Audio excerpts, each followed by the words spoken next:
अफ़गानिस्तान का जो मसला है वो तो समझो कि सदियों पे मुहित है।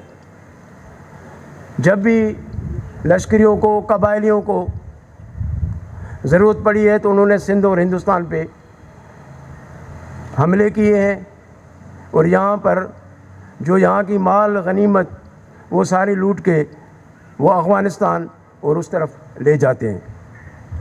तो उस सिलसिले में ये जो हमारे पास आजकल मसला पैदा हुआ है वो 1978 से लेकर जब से ज़ाहिर शाह का तख्ता उल्टा गया, उसके बाद दाऊद साहब आए और उसके बाद फिर वहाँ की कम्युनिस्ट पार्टियों ने इक़्तिदार संभाला, तो ये मसला पैदा हुआ है। और आज का जो मसला है वो मसला बड़ा गंभीर मसला है। वो मसला है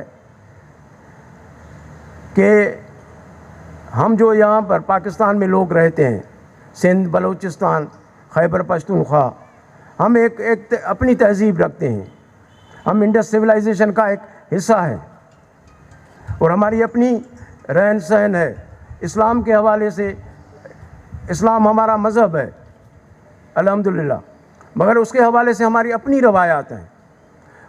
अफ़गानिस्तान का जो इस्लाम है या जो कबायली इलाके में टीटीपी रहती है, जो उनका इस्लामी अकायद है वो बिल्कुल कबायली हैं। वो औरतों के पढ़ने के ख़िलाफ़ हैं, औरतों के साथ चलने के ख़िलाफ़ हैं, वो फ़न के ख़िलाफ़ हैं, अदब के ख़िलाफ़ हैं, म्यूज़िक के ख़िलाफ़ हैं। जब ये सारी चीज़ें आप एक माशरे से निकाल दें तो वो माशरा क्या बचेगा। इस्लाम तो सिर्फ एक पूरा कोड ऑफ कंडक्ट है ना, सिर्फ नमाज़ पढ़ने का और मजहबी तकारीर का तो नाम नहीं। तो इस पे हम बात करेंगे कि हमारे ऊपर क्या असरात हो रहे हैं, सिंध के ऊपर, बलूचिस्तान के ऊपर, पाकिस्तान के ऊपर, इस इशू के। क्योंकि हम समझते हैं कि हमारी डेमोग्राफी का भी सवाल है, हमारे कल्चर का भी सवाल है, हमारे रहन सहन का भी सवाल है, हमारे फ्यूचर का भी सवाल है। सिंध में ख़ास करके कराची में जो इशू है, यहाँ पर जो बाहर की आबादी है उसका बड़ा दबाव है। जो लोकल लोग हैं कराची में रहने वाले, सिंधी बोलने वाले सिंधी, उर्दू बोलने वाले सिंधी या कोई और लैंग्वेज वाले मुस्तकिल भाषी, उनके फ्यूचर का सवाल है। तो इन सारे चीज़ों पर दोस्त जो है अपने अपने ख्याल का इज़हार करेंगे। द इंटेलेक्चुअल फोरम का ये इरादा है कि हम अपने सोसाइटी के अंदर एक कंसेंसस पैदा करें, सब लोगों को जुल कर एक कंसेंसस पैदा करें और ऐसा कंसेंसस पैदा करें जो हम आगे चल सकें और मूव फारवर्ड कर सकें। उस सिलसिले में मैं गुजारिश करूँगा अब्दुल वहाब बलोच साहब को कि वो आएँ और अपने ख़यालात का इज़हार करें। अब्दुल वहाब बलोच साहब सुप्रीम कोर्ट के वकील हैं।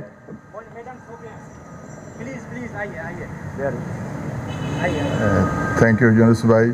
साइम सदाइम करीम थे सिंध सुकार, दोस्त मिठा दिलदार ही आलम सब आबाद करें। सबसे पहले मैं यूनुस साहब, मसूद नूरानी साहब, मलिक साहब और उसकी टीम को मुबारकबाद देता हूँ कि ऐसा आलीशान प्रोग्राम किया इस करंट इशू पर। उसके साथ साथ स्टेज पर बैठे हुए दोस्त हमारे सीनियर रज़ा रब्बानी साहब, अयाज पलीजो साहब और हमारे एक्स सीएम साहब मालिक साहब और मैडम, सबको, और जहाँ बैठे हुए देखने वाले दोस्तों को मेरी तरफ से अस्सलाम वालेकुम। बहुत बड़ा इशू है हमारे मुल्क के साथ भी। हमारे साथ दो नेबर्स हैं, दो इश्यूज़ हैं कंटिन्यूटी जब से हम क्रिएशन हुई है पाकिस्तान की। एक बड़ा इशू कश्मीर का, दूसरा हमारे लेफ़्ट साइड पर अफ़गानिस्तान का। और वैसे दुनिया की जैसे डेमोग्राफी चेंज हो रही है, और आज की जो यूनुस साहब ने बात की हमारे प्रोविंस सूबे सिंध की, और हमारे ये कैपिटल जो सूबे सिंध का दिल है और कराची की, यहाँ पर माइग्रेशन और आबादी के लिहाज से और क्या चेंजेस हैं, क्या चेंजेस आ रही हैं। यहाँ हमारी पॉपुलेशन जो बाहर से आ रहे हैं लोग, वो दिन ब दिन बढ़ रही है। हमारे तरफ जो है एक चेंज आ रही है, उसको देखना पड़ेगा।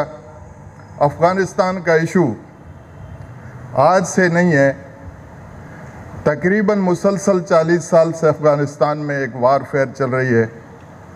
पहले सोवियत यूनियन की थी, फिर 9/11 के बाद एक अमेरिकन वहाँ से आए और इंटरनेशनल जैसे वार अगेंस्ट टेरर के लिहाज से शुरू हुई। अफ़गानिस्तान मुसलसल ये फेस कर रहा है। उसके साथ साथ क्योंकि हम जस्ट नेबरिंग कंट्री हैं पाकिस्तान, वो इशू सेम हम भी फेस कर रहे हैं।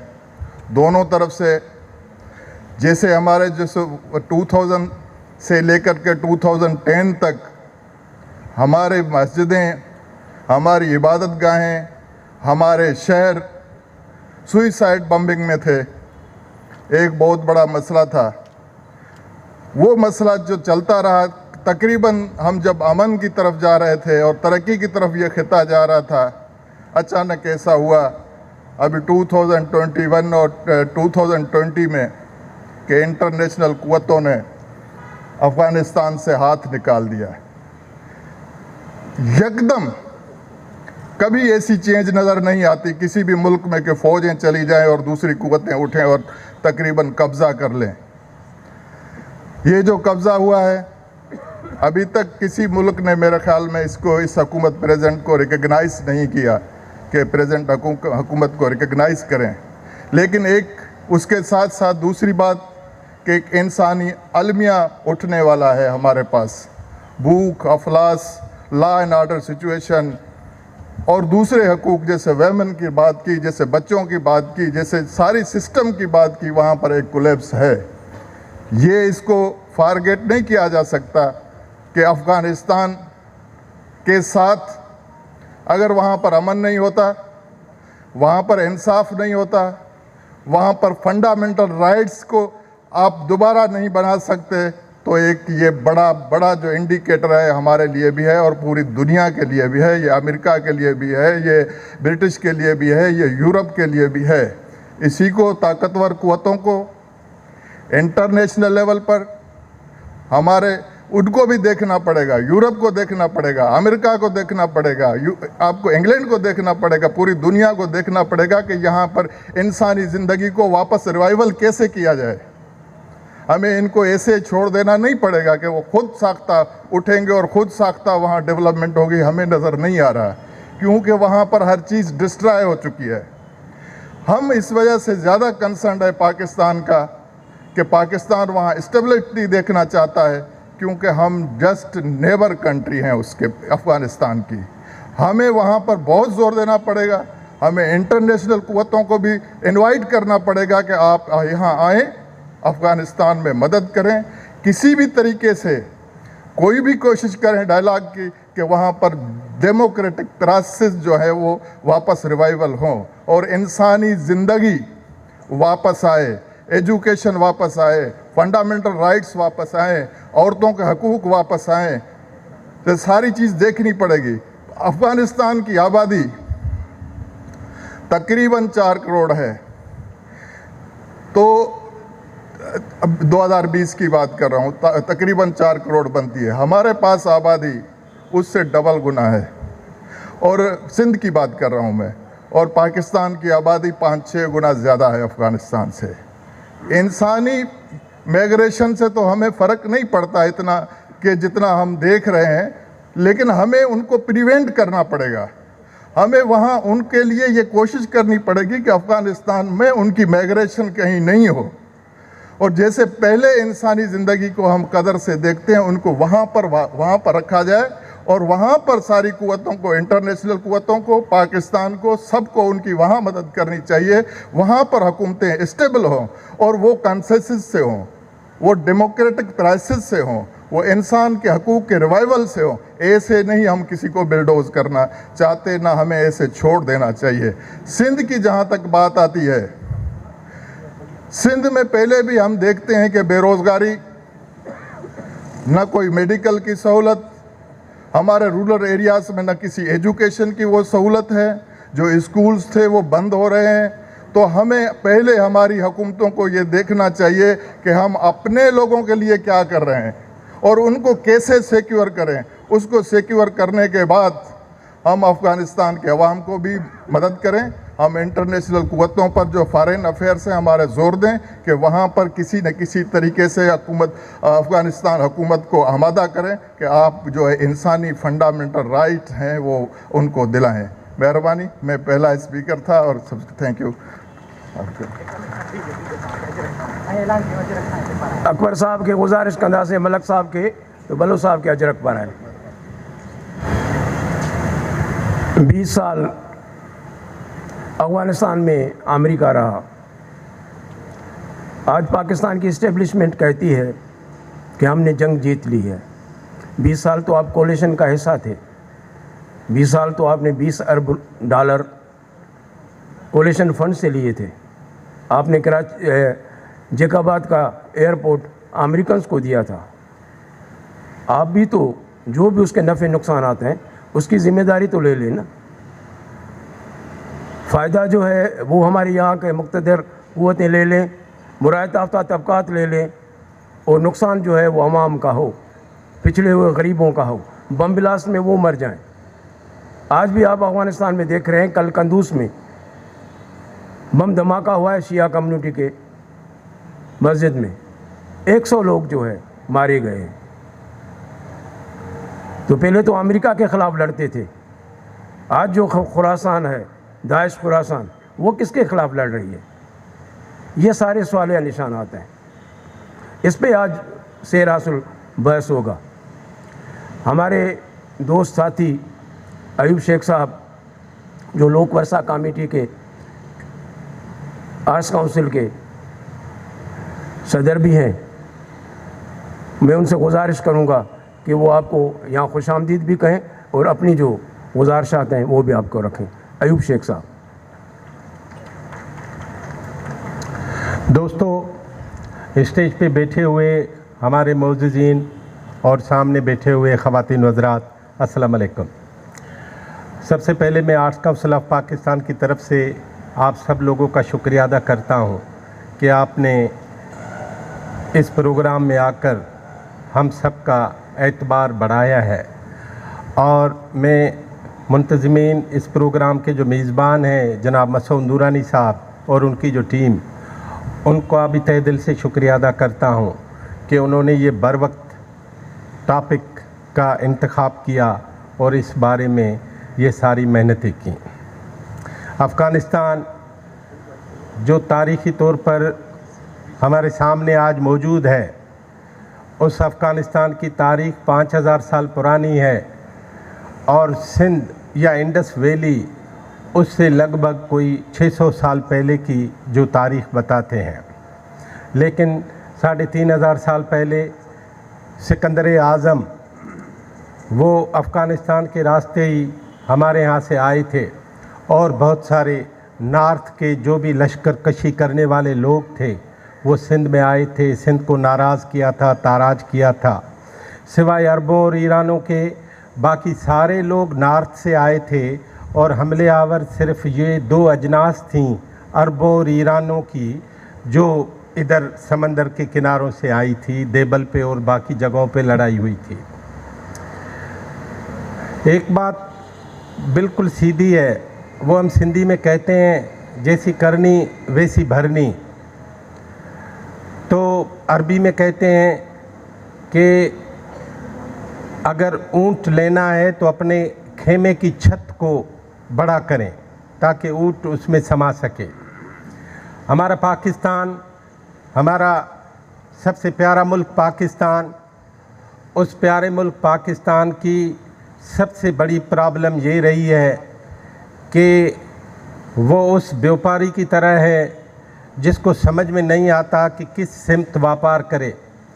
वो उस मर्चेंट की तरह है जिसको ये पता नहीं है कि समंदर में तैरने के लिए कश्ती कौन सी इस्तेमाल करे। कोई भी हुकूमत हो, उनको ये मालूम नहीं है कि अफ़गानिस्तान का हवाला हो या ईरान का हवाला हो, चाइना का हवाला हो या भारत का हवाला हो, किसी का भी हवाला हो तो हमें क्या करना चाहिए। पाकिस्तान एहतराम के साथ सब लोगों के लिए एक खारजा पॉलिसी बनाने में आज तक नाकाम रहा है, जिसकी वजह से आपने देखा है कि हज़ारों लाखों लोग जो हैं एक एक रात में मुल्क में कूद आते हैं और यहाँ की डेमोग्राफी को चेंज करते हैं। तो हमारी करनी क्या है और उसकी भरनी भी हमें होती है। लिहाजा आज अफ़गानिस्तान जिस सूरत हाल में है उसमें जो धमाके होते हैं, कल वो धमाके यहाँ होंगे तो हम क्या करेंगे। आज पाकिस्तान जो है वो कुल मिला के 6 बड़े शहरों का पाकिस्तान बन गया है। बाकी सारे इलाके गुम और गायब हो गए हैं। आज पूरे का पूरा सूबा बलूचिस्तान हमारी नेशनल मीडिया का हिस्सा नहीं है, नाम नहाद नेशनल मीडिया का हिस्सा नहीं होता। और कल हरनाई में परसों जो ज़िलज़िला आया, उस ज़िलज़िले में ज़िलज़िला आते साथ ये ख़बरें चलाई गई कि रेस्क्यू का इमदादी काम तेज़ी से जारी है। और कल सुबह जो ख़बरें आई हैं वो सारे के सारे लोग खुले आसमान तले बग़ैर किसी इमदाद के, बग़ैर किसी रेस्क्यू के वहाँ खड़े हैं।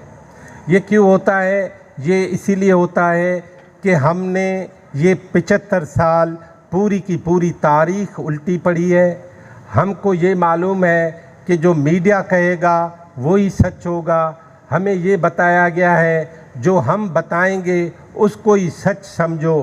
तो आज इस मंच पे खड़े होके मैं तमाम लोगों को गुजारिश करना चाहता हूँ कि जैसे हज़रत इब्राहिम ने शक करना शुरू किया था और जब सूरज निकला था तो उसने सोचा था खुदा यही है। जब सूरज डूब गया था और चाँद निकला था तो उसने सोचा चाँद ही खुदा हो सकता है। जब चाँद भी ख़त्म हो गया तो उसको ये सोचना पड़ा कि आखिर खुदा कौन हो सकता है। तो आप आज से शक करना शुरू करें।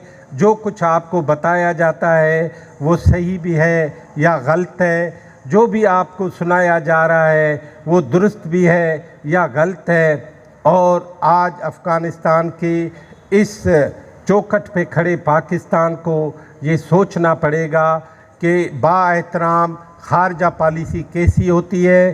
तमाम पड़ोसियों के सारे हुकूक और तमाम हुकूक जो सारे पड़ोसी उनको पाकिस्तानी हुकूक, उनके बारे में जो चीज़ें उजागर करनी है उनके बारे में हम सब लोगों को सोचना पड़ेगा। आज एक बात याद रखना, वो ये है कि अगर नसीब ख़राब हो, गुजराती की कहावत है रज़ा रब्बानी साहब, अगर नसीब ख़राब हो तो ऊँट पे बैठे हुए आदमी को भी कुत्ता काट सकता है।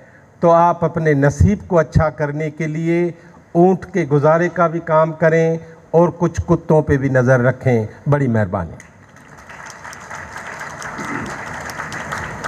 ये थे जनाब अयूब शेख साहब,